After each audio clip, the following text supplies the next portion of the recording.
নারীদের গোপনাঙ্গ হল মাছের পেটির মতো। নারীদের গোপনাঙ্গ হল মাছের পেটির মতো। রাবি শিক্ষক। আঙুল ধরে ধরে নখ দেখা এবং জিজ্ঞেস করতেন আঙুল দিয়ে, মেয়েলি সেক্সুয়াল কিছু করি কিনা, আমি কারোর সাথে শারীরিক সম্পর্ক করেছি কিনা জানতে চেয়ে বিরক্ত করতেন। আমি এই বাজে মানুষটার কঠিন শাস্তি চাই। একই শর্তে আরেক নারী শিক্ষার্থী বলেন, তিনি প্রায় মেয়েদের জামার ভেতরের পোশাক নিয়ে আজেবাজে কথা বলতেন। তিনি একদিন আমাকে বলেন, জামার ভেতরে কি পরেছ, সব তো দেখাই যাচ্ছে।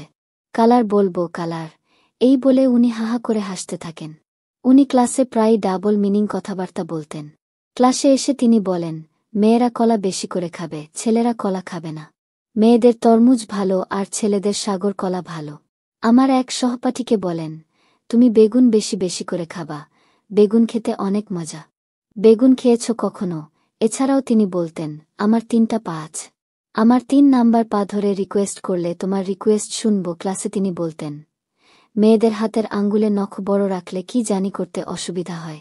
অভিযোগের বিষয়ে জানতে মনির উদ্দিনকে একাধিকবার কয়েকটা নাম্বার থেকে ফোন করা হলেও তিনি রিসিভ করেননি।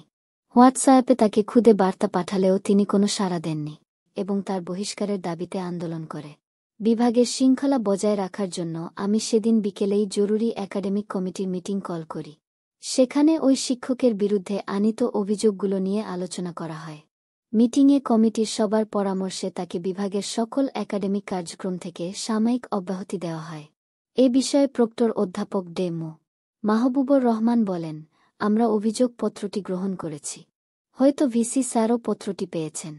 তবে কয়েকদিন ধরে ভিসি স্যার এতই ব্যস্ত যে এ বিষয়ে কথা বলার সময় পায়নি। স্যারের থেকে কোনো নির্দেশনাও আমি পাইনি। স্যার এখন বাইরে আছেন। আগামী সপ্তাহে আমরা এ বিষয়ে একটা আপডেট জানাব।